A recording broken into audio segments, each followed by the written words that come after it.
Ora viva, caros ouvintes deste muito ilustre podcast de nome Ora Essa. O meu nome é Pedro Catalão Moura e hoje invadi aqui esta humilde estação televisiva. Não é uma estação televisiva, mas enfim. E também não é bem humilde. Olha, mas calma, ainda estou a apresentar. Mas realmente sinto-me invadido. Mas continua. Invadi aqui o podcast do meu... O podcast. Portanto, o podcast do meu ilustre amigo Francisco Ramalheira, porque temos aqui uma entrevista para fazer a um ilustre autor e escritor de nome também Francisco Ramalheira. Olá, Francisco, diz olá às pessoas. Olá, pessoas. Bem-vindos ao meu podcast. Espero que gostem. Bom, depois de eu ter sido enxovalhada, queres explicar às pessoas porque é que fui eu que comecei este podcast ou queres que seja eu a explicar? Olha, foste tu que começaste porque me tiraste o microfone. Primeiro. Segundo, porque eu achei que era interessante... Achei, se calhar não é. Mas eu não acho. Mas achei que era interessante. Eu que vim participar não acho lá muito interessante. Fazer um podcast sobre... em que apresentasse aos leitores os meus livros, neste caso. Para de rir, pá, estou a falar com as pessoas. Olha, isto é um podcast sério, pá. Continua. Não posso, não me deixas. Eu achei interessante. Fazer um episódio em que pudesse apresentar os meus livros, neste caso Os Bastardos de Hitler. Então,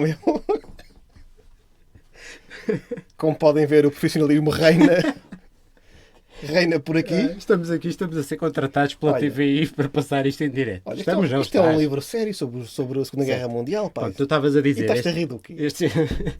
Este episódio é para falarmos de um certo livro de um certo autor. Sim, eu achei que podia ser interessante gravar para a posteridade uma apresentação neste caso, Os Bastardos de Hitler. Não sei como é que é contigo, mas eu tenho percebido e sentido nos últimos 2-3 anos, 2-3 anos, que gosto de assistir a apresentações de livros de colegas. Já me aconteceu em várias alturas a ver um livro que me passou despercebido no meu radar, por alguma razão, nem que seja porque há muitos livros a ser lançados e não dá para olhar para todos. E depois de ouvir o autor ou a autora falar do livro, do processo criativo, da história, fico com vontade de conhecer um bocadinho mais. E já aconteceu ler livros por ter comprado em apresentações e que se não fosse assim não teria lido e não teria gostado. Portanto, achei que poderia ser interessante. Já não vou ter muitas mais apresentações dos Bastardos de Hitler. Poderia ser interessante deixar aqui uma apresentação, digamos assim, para a posteridade. Quem quiser ouvir um dia mais tarde, força. Porque ainda tenho pessoas que me perguntam se o livro é sobre a descendência bastarda do Hitler e não tem nada a ver com isso. Já vamos falar sobre isso. Se é mais um livro sobre a Segunda Guerra Mundial, e também não é. Também não é. Portanto, pode ser interessante para quem tem interesse ouvir aqui a nossa conversa, que começou muito bem, devo dizer. Começou muito bem. Muito bem mesmo. Já agora devo dizer também que, para falar então dos Bastardos de Hitler, resolveste convidar um amigo ilustre. Não, foste tu mesmo. Não foi? Pronto. Foste tu. E porque também foste um leitor beta. Beto, no caso. Foste um leitor beto, sim.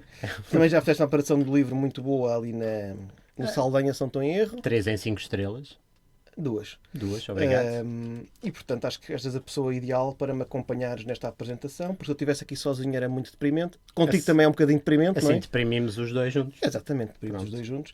É este episódio do podcast. O que é que me queres perguntar então? Diz-me lá. Eu sei. Bom, estás-me a desconcentrar, eu venho aqui servir de apresentador convidada.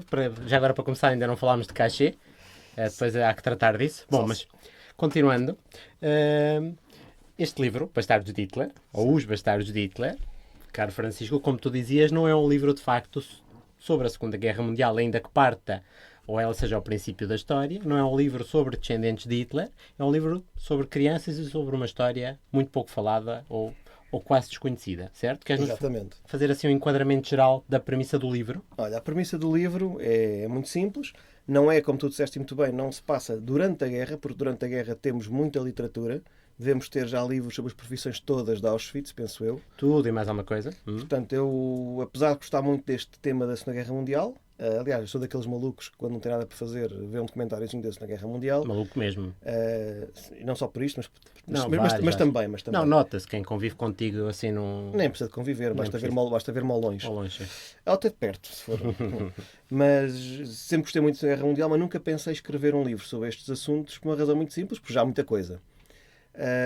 Mas houve um documentário que falou sobre as crianças no pós-guerra, que me suscitou atenção e interesse, e fui pesquisar um bocadinho mais E ao aperceber-me que não havia, ou quase não há literatura a nível mundial, não é só em Portugal, mas a nível mundial quase que não há literatura sobre o pós-guerra, e em concreto sobre a situação dos refugiados e das crianças, achei que era um tema interessante. Portanto, este livro fala sobre um grupo de miúdos, de crianças, que o mais nova tem 6 anos, o mais velho tem 16, crianças que se juntam numa família informal, digamos assim, Que não se conheciam, não é?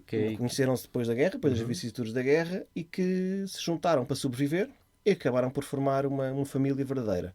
Estas personagens são obviamente fictícias, mas a história delas é baseada em histórias verídicas, histórias reais.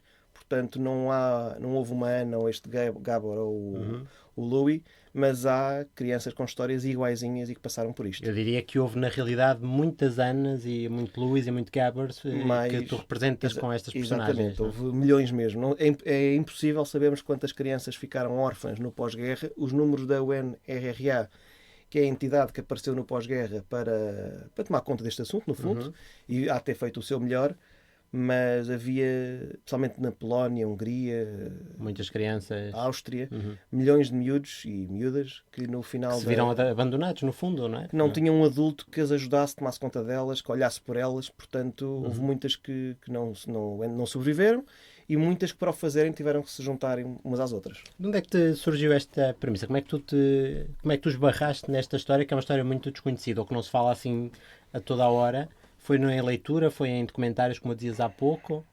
Foi num documentário que eu não me lembro do nome, mas sei que até depois passou na RTP Play. Esteve disponível durante um bom tempo na RTP Play. Não sei se ainda está. Mas era um documentário que era dividido em 2 partes. Eu lembro-me que o final do primeiro episódio dizia qualquer coisa como: mas quando a guerra acabou, começou o pesadelo para milhões de crianças. E aquilo é uma frase que foi marcante e que ficou aqui gravada, aqui no fundo. Onde? Aqui atrás da orelha. Atrás da orelha. Ficou aqui gravada. A esquerda ou a direita? A do meio. A do meio. E ficou aqui gravada. Tens uma orelha no meio. Não vamos, depois falamos disso mais tarde. Está bem. Mas fui pesquisar mais sobre o assunto e interessou-me bastante esta temática. Depois também vi outro documentário, que era o segundo episódio, que eram crianças, que hoje em dia já não são crianças, não é? Devem ter os seus 80 e até 90 anos, que descobrem aos 90 anos que afinal não são franceses e não são Jean-Pierre, mas são austríacos ou são alemães, ou fazem parte daquele tráfico infantil que houve no pós-guerra. Entrevistava pessoas que foram raptadas de suas casas durante a guerra, pessoas que viveram nas ruas da Áustria também no pós-guerra. Portanto, conforme fui percebendo que era uma situação que não foram 3 ou 4 miúdos, foram mesmo milhões, achei que era capaz de ser interessante contar a história destes miúdos, destas crianças. E muito bem, sim senhor, e é muito interessante de facto a forma como tu consegues abordar isso. Estávamos a falar que de facto esta história não é muito contada. Eu pelo menos não tinha sequer noção da dimensão que este grupo de crianças abandonadas e perdidas depois da guerra fosse tão grande e que fosse um assunto tão crítico na altura. Uma vez que é um assunto pouco falado, o quão fácil foi encontrar informação sobre o assunto? O quão fácil foi, por exemplo, encontrar detalhes e histórias... Já vais gozar comigo, não é já? Eu? Pronto, enganei-me. Saiu um retalho, não sei porquê. O quão fácil foi encontrar informação sobre o assunto e principalmente sobre esta ligação depois a Portugal e tudo. Olha, sobre a ligação a Portugal vamos falar um bocadinho mais para a frente, mas foi se calhar o mais simples, porque é a documentação portuguesa. A Caritas portuguesa, que foi quem organizou grande parte das viagens, até tinha bastante informação. Agora, informação concreta sobre a organização dos refugiados no pós-guerra realmente não foi fácil. Onde eu ainda fui buscar bastante informação foi num livro que foi lançado há muitos anos, escrito por uma voluntária do UNRRA, que é a Susan Pattis, se não estou em erro, que eu a meti no livro, imortalizei no livro como uma das personagens. Eu ia perguntar, e se inspiraste nela para a tua personagem principal, para a senhora que depois... Em algumas coisas, sim. A Marta, não é? A Marta, sim. Em algumas coisas, sim. E foi nesse diário que eu não consegui o livro, porque o livro já não está em circulação há muitos anos, consegui encontrar pela internet fora alguns trechos alguns bastante grandes. E aí por aí consegui perceber o dia-a-dia e as dificuldades que esta organização tinha. Mas efetivamente não há muita informação, não é fácil.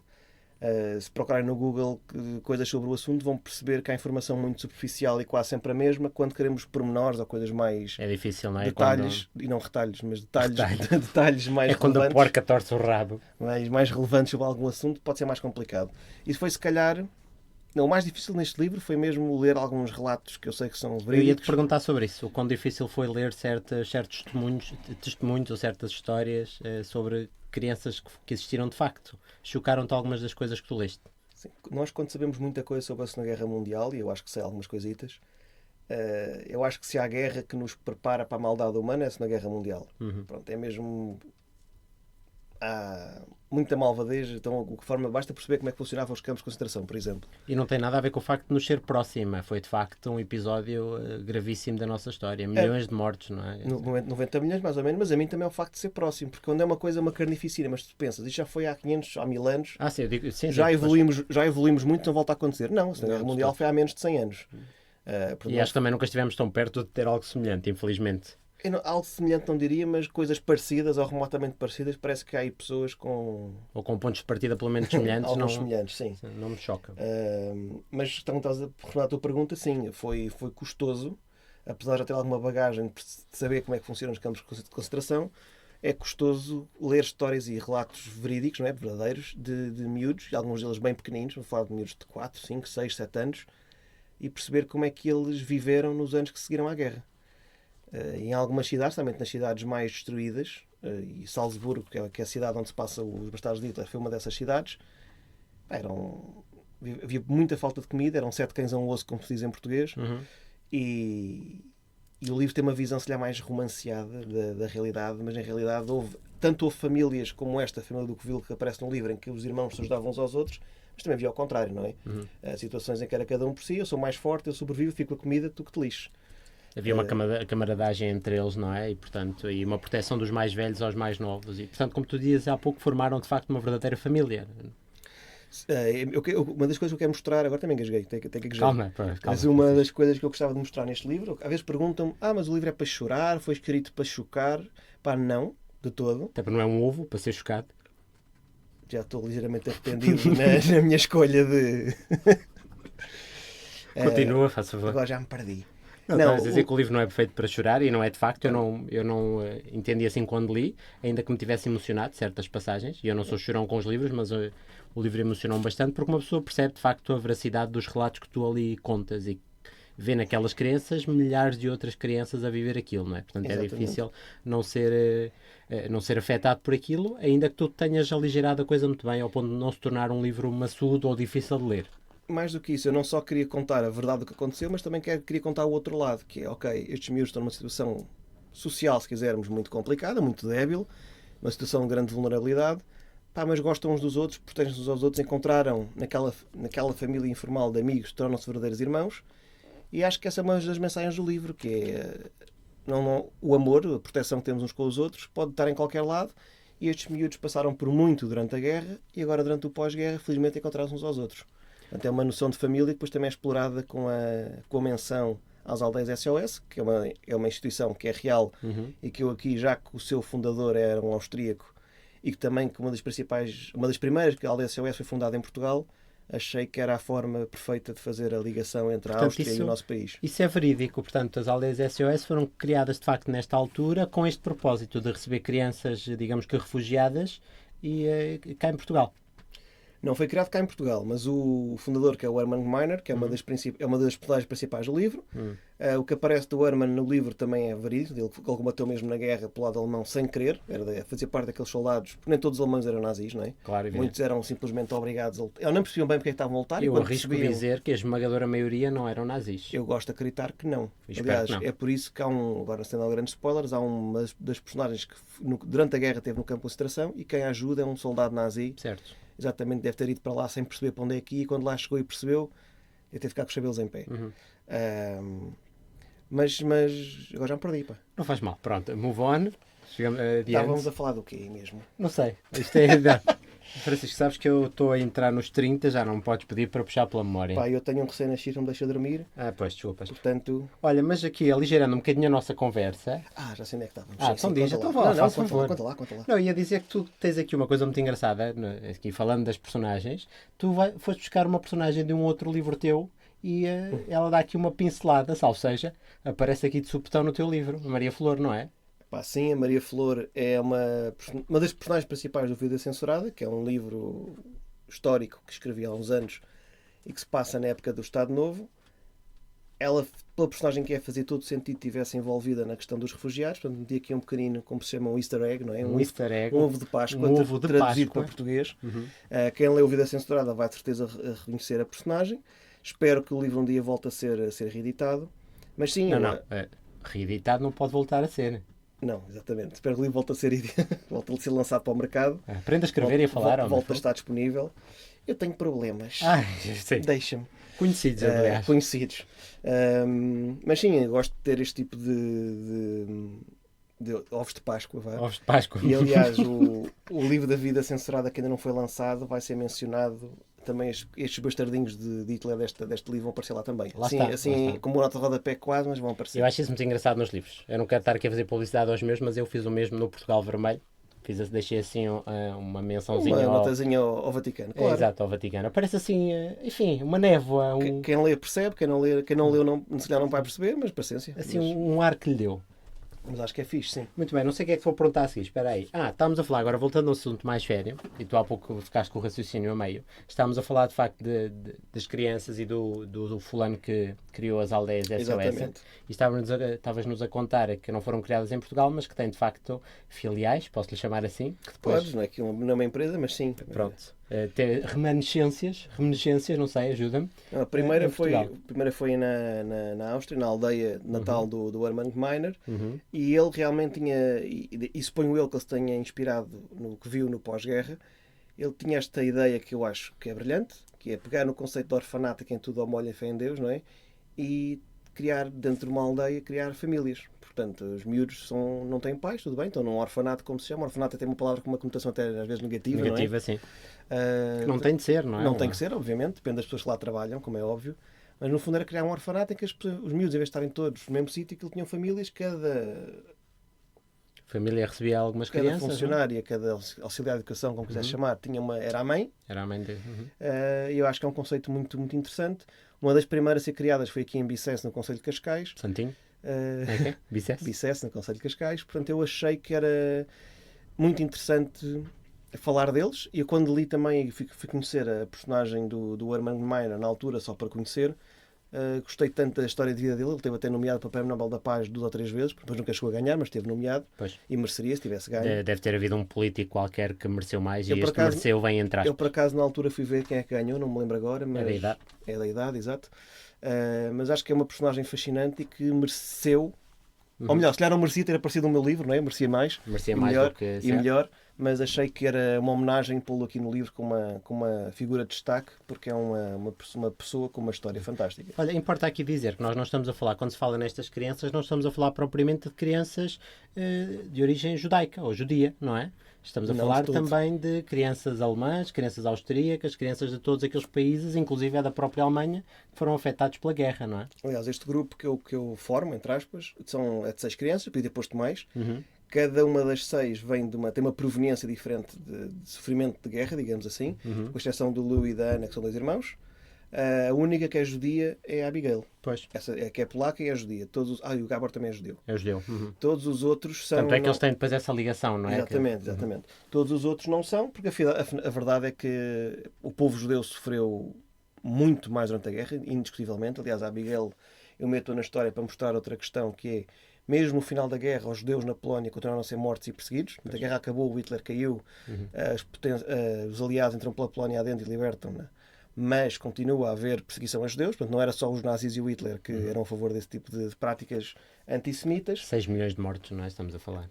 6 milhões, no total foram 90 milhões de mortos, só os judeus morreram, foi quase a população europeia toda.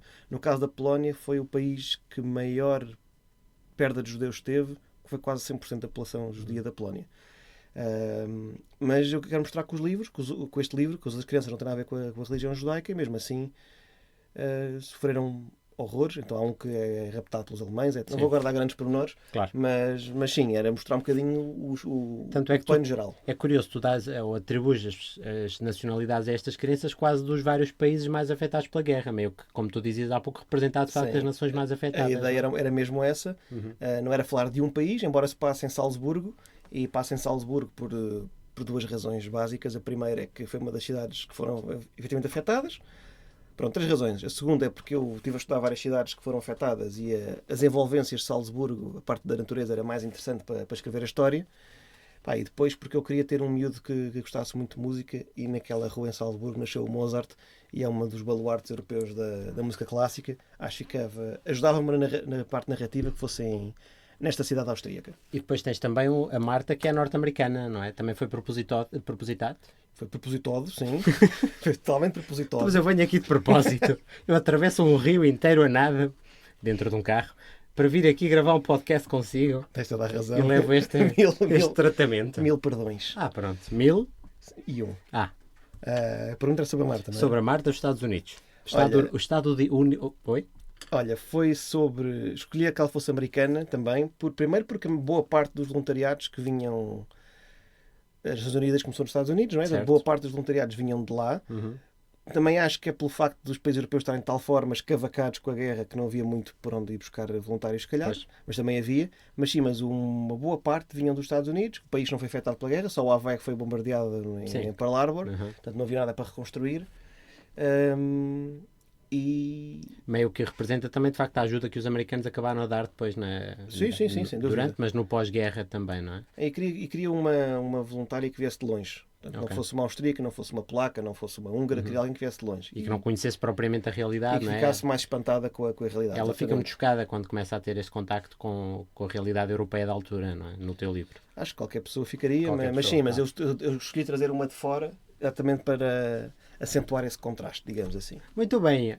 Olha, o senhor falou ali há pouco, lembra-me aqui um gancho que me deu. Falou aí na música há pouco. Sim. Uma das crianças, de facto, é viciada em música, infiltra-se até nos teatros para ir ouvir atuações musicais e afins. Porquê é que quiseste dar esta relevância à música no teu livro? O quão importante é a música aqui no enredo? Não tem muita importância, na verdade. Então, continuemos então. Não. Porque se tu querias... Então, isto agora é falar de escrita de livros, não é? Escritor. Eu tenho mania que sou. Tens a mania, Tu tens. quando escreves um Mas livro... não és o único. Tu quando escreves um livro... Já disse isto para aqui 5 vezes. Tu quando escreves um livro... Mas Mas olha, Pedro, quando escreves um livro... quando escreves um livro... E tens os teus personagens... Mas quando escreves um livro... Quando escrevo um livro e tens as personagens, eu acho que uma coisa que é às vezes das mais difíceis é que o leitor perceba exatamente cada personagem. Portanto, tens 6 crianças, são 6 muito parecidas. Tens que as distinguir de alguma forma quando escreves um livro. Quando escrevo um livro. Portanto, um dos meus primeiros trabalhos, quando comecei a escrever o livro, foi exatamente pegar nos miúdos que eu queria apresentar e tenho assim uma lista grande de características de todos eles, não só características físicas, mas também traumas que tenham, características psicológicas, medos, qualidades e depois também gostos. Do que eu estive a pesquisar desta altura, pronto, os miúdos hoje têm muito mais passatempos e muito mais interesses que tinham naquela altura, porque há muito mais oferta. Naquela altura, efetivamente, isto é um bocado macabro, o principal interesse deles era sobreviver, no fundo. Pois, mas é verdade, infelizmente é a realidade. Portanto, interesses que eles parecem ter, claro que gostavam de jogar à bola ou brincar com os amigos, havia o peão e esse tipo de coisas, mas dos registros que eu tive à procura encontrei que a música, principalmente em Salzburgo e em Viena também, a música clássica, os Mozarts desta vida, era uma forma da população se esquecer dos problemas da vida. É por isso que naquela altura um dos grandes eventos de Salzburgo foi quando o teatro reabriu depois da guerra. E havia miúdos que mostravam que gostavam muito disto, então eu quis pôr um dos miúdos que fosse realmente entusiasta de música. E foi o Louis. Isto quando escreves um livro. Claro. Isto quando escrevo um livro. Muito bem, sim senhora. Olha, não sei o que perguntar a seguir. Sei sim senhor. Ocorreu-me aqui uma pergunta. Sabes que isto é todo um improviso. Então diga-me lá. Pronto. O que eu ia perguntar é, tu estavas a falar que quando escreves um livro, Sim. crias todas as personagens e que as caracterizas muito antes da escrita efetivamente do livro. Exatamente. O quão fastidioso ou quão... Bom, fastidioso talvez não seja. Acredito que até seja bastante interessante fazê-lo. Mas o quão detalhado tu gostas de ter a estrutura e o enredo do livro antes de partir de facto para a escrita do livro, passa a redundância. O quão preparadas têm que estar as personagens, o enredo, o esqueleto. Eu, por norma, só começo a escrever quando tenho tudo já alinhavados. Muito, muito preparadinho. Ok. Por norma, já tenho os capítulos todos delineados, até já com o esqueleto de cada capítulo montado. Claro que depois, quando vais a escrever o livro... Quando escreves o livro. Exato. Há coisas que às vezes mudam um bocadinho. Mudaste. Acrescentas, cortas, etc. Da Nesti, não dá Lipton. Fiz publicidade à Lipton. Desculpa. E certeza vão querer patrocinar este podcast que tem centenas e centenas de visualizações. Portanto, agora que disseste o nome deles, Hashtag patrocina. de certeza que vou pagar a faculdade de Lourenço com a... O meu favorito é o de limão, mandem este, faz favor. Também gosto de limão. Eu gosto do limão. É azedo, é bom. Mas voltando à tua pergunta e deixando para trás o azedo, que é bom. Sim, eu sou daqueles maluquinhos que antes de escrever tem tudo muito bem delineado, tudo muito bem montadinho. Porque eu sou uma pessoa organizada nestas coisas. Uhum. E, portanto, neste caso dos Bastardos, até foi dos livros que eu acho que tive mais tudo bem estruturadinho. Uhum. Saber exatamente o que é que ia acontecer em cada capítulo, quando é que havia a parte portuguesa do livro, que também foi das partes que mais gozo me deu a escrever. Já agora, acho que é importante também dizer isto, foi uma parte que deixou orgulhoso. Portugal foi o país no pós-guerra que mais refugiados recebeu, provavelmente infantis. Tendo em conta a pobreza que reinava no nosso país, eu acho que é notável. Somos um país, estamos em crise desde que o Dom Afonso Henriques bateu na mãe, acho eu. Sim. Tivemos ali um intervalozinho para a altura dos descobrimentos, mas de resto estivemos sempre ali em crise. Mas também durou pouco. Tudo que trouxemos lá a gente gastou em panos e roupas francesas. Gastámos um instante também. Portanto, parabéns aos reis da altura. Mas apesar da crise, isto é real, não é? Portanto, quando vinha um comboio ou um avião ou um barco com crianças refugiadas, isso era noticiado nos meios de comunicação portugueses, que na altura era a rádio e o jornal, e há muitos relatos de miúdos a dizer que chegam a Lisboa. Encontraste algumas dessas notícias? Encontrei bastantes, sim. Miúdos que chegam a Lisboa, principalmente, e dizem que vinham com nervosos, com medo, etc. Então, falam todos do sol e do sorriso das pessoas, e há relatos de malta no Caixo de Sodré, ou no Terreiro do Paço, ou até no aeroporto, recém que foi... Na altura ainda não havia, então não foi no aeroporto. Já não me lembro. Bom, foi alguns. A dizer que vinha um mar de gente com rosas, davam-lhes brinquedos de madeira. E essa parte de Tocou particularmente, nós realmente, porque os portugueses somos um povo que temos os nossos problemas, não é? Mas eu acho que quando é preciso ser solidário e empático, já várias vezes demos provas de que somos capazes. Exatamente, sim. Muito bem. Acho que é de facto um livro que toda a gente merece ler, não é um livro pesado e afins, é um livro que se lê de forma muito escorreita, muito tranquila, não se torna pesado, não se torna, claro, tem partes emocionantes, mas é um livro que de facto conta uma história desconhecida, eu não conhecia, muita gente diz o mesmo e, portanto, temos de ficar a sugestão para ler o livro. Mas, ainda continuamos, calma, Francisco, foi só fazer aqui um compasso de espera. Eu pensei que ia já acabar. Não vou acabar, ainda só temos o tempo que está ali. Já leva 27 minutos, vais fazer aquela piada típica já são 27 minutos a mais do que valeria a pena. São 26 minutos a mais do que valia a pena, isso, sim. Pronto, faz essa em todos os episódios, em todos não, porque ainda só eu vi o primeiro, portanto não sei se fizeste nos seguintes. Também não sei, mas se não fiz, peço desculpa e farei nos próximos. Pronto, acho muito bem. O que é que queres que te pergunte agora? Queres perguntar uma coisa específica? Não, acho que já falei um bocadinho do livro, acho que quem não o conhecia um bocadinho melhor, porque não tem nada a ver com descendência bastarda do Sr. Adolfo. É um livro que fala de amor, fala de família. As crianças também não são propriamente bastardas, não é? Claro que não. E é uma história, como estás a dizer há bocadinho muito bem, não é falada, não é muito conhecida, não é quase nada conhecida. E a história das crianças passa-se em 1947, mas é igual ou é muito parecida sempre que acaba uma guerra. Portanto, eu acho que se mais pessoas conhecessem e percebessem efetivamente os efeitos que as guerras têm, não só durante, mas também depois, que os efeitos de uma guerra não acabam quando se assinam um tratado de paz, se calhar, diria eu, gosto de acreditar que havia mais cuidado quando se começa um confronto bélico, não é? Sim. E a prova deste teu livro, o que este teu livro vem mostrar, é que, de facto, nestas confusões, nestas guerras, quem sofre são sempre os mais frágeis, de facto. Não são quem manda guerrear, são, de facto, os mais vulneráveis das sociedades, não é? Neste caso, as crianças e não só. Sim, e daqui a uns anos, agora estamos a falar dos bastardos de Hitler da Segunda Guerra Mundial, se calhar daqui a uns anos falar dos bastardos de Gaza ou dos bastardos da Ucrânia, o que for. Sim. Porque efetivamente a história repete-se. As pessoas, eu acho que todos os géneros de livros são importantes, mas eu acho que há um que é particularmente importante, que é o histórico. Sim. Quer história real, quer história distópica, porque é um género que nos obriga a conhecer o que passou, bom e mau. E nós somos uma espécie, eu gosto de acreditar nisso, somos uma espécie evolutiva, portanto aprendemos com os erros, mas para aprendermos com os erros temos que os conhecer. Sim. Portanto, eu acho fundamental lermos e conhecermos as nossas realidades passadas para que não se volte a repetir aquilo que não correu bem. Sem dúvida. E as guerras, especialmente as Segundas Guerras Mundiais, as duas guerras mundiais, são coisas que não se podem minimamente voltar a acontecer. E como disseste há bocadinho muito bem, infelizmente hoje em dia, se estivermos com pouca atenção, percebemos que... Estamos a caminhar a passos largos para... Não queria dizer tão negativo, mas a Segunda Guerra Mundial não começou em 39, começou se calhar em 1918-19 na Alemanha, e muitos dos passos que foram dados nessa altura para começar a guerra, agora alguns estão a ser repetidos. E todos nós, enquanto sociedade, podemos ter uma palavra pequenina, mas que se pode ouvir a dizer sobre isto. Muito bem. Olha, queres-nos falar um bocadinho do teu processo de escrita? Uma vez que tu perguntas isso a todos os autores que aqui vêm, aproveito para te perguntar a ti.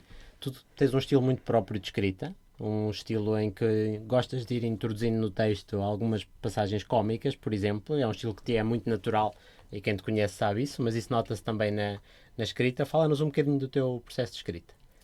Olha, é um processo, que eu não sei se chama-se isto processo. Pronto, eu tento escrever todos os dias, ou pelo menos trabalhar um bocadinho num livro todos os dias, seja a escrever, a rever ou a pesquisar. Aquela ideia romanceada que nós escrevemos quando temos tempo e temos inspirados corre melhor, é verdade, quando estão estas duas funções disponíveis. Permitisse a vida isso e mas seria bonito. A vida de um escritor em Portugal não é... Nem sempre permite que isto aconteça, portanto não é pera doce. Tem que haver resiliência da nossa parte. Quanto muito seria pera bêbada. Foi só tentativa de piada, peço desculpa. E neste momento eu acho que perdemos os poucos ouvintes que ainda poderíamos ter. Não vou embora. A gente faz... Já foram, já desligaram. A gente faz piadas melhores daqui a um bocadinho. A gente? Estás-me a pôr no teu mesmo... A gente. Mas eu tento escrever um bocadinho todos os dias, mesmo, ainda se agora que nasceu a criança, não é mais difícil ainda, mas nem que sejam lá para as 11 da noite, tentar ali avançar a qualquer coisa. Aliás, eu mostrei-te há bocado o meu último trabalho de escrita, escrevi 2 palavras de uma frase. Pronto, foi o que eu consegui ontem. Parabéns, é um avanço, faltam-te 99.999. Para quem não está a ver, acabamos de apertar a mão. Foi, na direita. Mas o processo basicamente é esse. Estás transpirado, Chico. Pois estou, desculpa, tu dás-me calor. Também estamos aqui um em cima do outro. É verdade, afasta-te. Mas eu tento escrever um bocadinho todos os dias e tento, nessa altura em que vou escrever, estar o mais concentrado possível. Há dias que correm melhor do que outros, como é óbvio. És como com um pau de pêssego. Porque é muito concentrado. Não, é assim, eu percebi à primeira. O meu silêncio não foi por não ter percebido, foi mesmo por estar estupefacto. Com tamanho... Estamos perante ridículo, sabes essa? Sei dos gatos diferentes. Dos gatos diferentes. Isto é ridículo. E eu acho que este vai ser o último episódio desta coisa. Estamos perante ridículo. Olha, vou só responder às pessoas. Sim. E depois já terminamos. Queres terminar? Mas eu estava-me a divertir, por acaso. Então continuamos. Pronto. Mas não, isto só para dizer que não há grande processo. O meu processo é mais de resiliência, às vezes até meio masoquista, que é eu hoje quero acabar este capítulo, eu hoje quero escrever aquele bocado, eu hoje quero ter aquela parte pesquisada. Hoje vou terminar o título. Exatamente. Às vezes, enquanto não termino, fico a pensar um bocado demais no assunto e não durmo o suficiente. Às vezes eu fico até tarde a fazer isso. Acho que devia ser um bocadinho mais relaxado, porque eu tenho uma ética de trabalho de livros muito... densa, às vezes. Muito... Lá está, como com pau de pêssego. Exatamente. Então, eu tenho uma rotina muito com pau, é verdade. E às vezes ia relaxar um bocadinho mais. Mas a verdade é que enquanto eu tenho ideias na cabeça e tenho o livro por escrever, eu não consigo descansar muito. Depois, quando acabo de escrever, deixo-o marinar 2-3 meses e descanso. Mandas para leitores beta que demoram 2 meses a ler. Às vezes mando para leitores beta, é verdade, os confio mais. Que demoram 2 meses. Ou mais. Estou-me a lembrar aqui de um certo leitor. Que está ao meu lado. Certo. Mas enquanto não acabo de escrever o livro, eu tenho na cabeça, porque eu quando começo a escrever tenho tudo na cabeça. Muito bem. E quero... Antes na cabeça que não sítio qualquer. Por norma tenho na cabeça. Já me aconteceu ter noutros sítios. Onde? Onde? Na unha do pé. Boa. Mas não é tão bom. Do dedão? Não, do mindinho. Pronto. E enquanto não solto a história que tenho na cabeça, não fico muito feliz. As tuas histórias são soltas. São soltas, são. É flatulência de histórias. Eu solto-as todas. E enquanto não as solto todas, fico embuchado, não é? Queres manter isso mesmo, isto? Está a gravar. Está a gravar, pronto. Mas não há grande processo. É sentar-me, tentar estar o mais descontraído possível, uma musiquinha, tentar estar concentrado e tentar todos os dias trabalhar um bocadinho. Pronto. Isso é curioso dizer isso. Eu não consigo, por exemplo, com musiquinha. Eu tenho que estar em absoluto silêncio. Não, tem que ser música sem letra, senão a letra distrai-me. Sem tem letra. que ser Melodia, instrumental. Costumo usar músicas de videojogos ou assim, mas por norma são instrumentais. Se tiver letra, eu começo-me a distrair com a letra. Portanto, uma Amália Rodrigues, não dá. Não, a Amália se calhar assustava-me enquanto estava a escrever. Bem, Anjos também não. Anjos a cantar o hino nacional. Fazem-me um bocado de acne, fazem-me um bocado de acne, mas por acaso nunca escrevi ao som de Anjos. É de experimentar e depois digo que correu bem. E olha aí, Rosinha. Aquela do comboio. A senhora esqueceu-se da mala no Sim, comboio. sim. Olha, a Rosinha... Se calhar for um instrumental de uma mala no comboio, se calhar funcionava melhor. É de experimentar. Vou procurar no YouTube se há instrumentais da Rosinha. Ora, fantástico. Começámos muito sérios, estamos a descambar completamente. Começámos sérios? Começámos sérios. Ok. Vai ouvir de novo o início e depois volta a dizer. É que já levam 34 minutos, que é o tempo que eu demoro. A minha memória não dá mais que isto. Então não é mau, 34 é bom. Bom, está satisfeito com este episódio, caríssimo? Olha, eu no início queria gravar isto para ver se vendia mais uns livros. Depois disto terminar, tenho sérias dúvidas que tal aconteça. Se a culpa for minha, peço desculpa. Pá, é de ambos os dois, como costuma De dizer. ambos os dois. É de ambos os dois, como Muito costuma bem. dizer. Não sei se as pessoas gostaram ou não. Se não gostaram, pronto. Se gostaram, vão ao médico. Isso tem alguma coisa que princípio há de ter cura. não funciona bem. Tratamento terá certamente. Olha, vou agradecer a este senhor que está ao meu lado por ter atravessado o rio a nado e ter cá vindo estragar-me o meu podcast. Eu por acaso tinha aqui uma piada ou duas preparada, mas não vou contar. Fica para outra vez. E pronto, olha, obrigado por teres vindo, Pedro. Tens-me Parece. ajudado a apresentar às pessoas os bastardos de Hitler, porque realmente é verdade. Sem uma apresentação as pessoas nem sempre sabem que tipo de livro que têm. E já me aconteceu mais do que uma vez pessoas pensarem que o livro é uma coisa que não é bem aquilo que é. Uma que disse, eu não vou comprar porque estou farto de livros da Segunda Guerra Mundial. Eu disse, mas olha, isto é do pós. É do pós, que interessante. Pois. Portanto, acho que pode servir pelo menos para isso. E pronto. Fica o apelo às pessoas para, se puderem, se tiverem a oportunidade de lerem Os Bastardos de Hitler, deste senhor que aqui está ao meu lado. E, portanto, depois mandei-lhe uma mensagem no Instagram a dar feedback, a opinião. E Sim. acho que vão ter, de certeza, uma leitura que ensinará muita coisa e conhecerão uma história que não é assim tão falada. Portanto, fica o apelo e a sugestão de leitura. Leiam Os Bastardos de Hitler, leiam o Portugal Vermelho, quando o Vaticano caiu. E muito obrigado por estarem aí.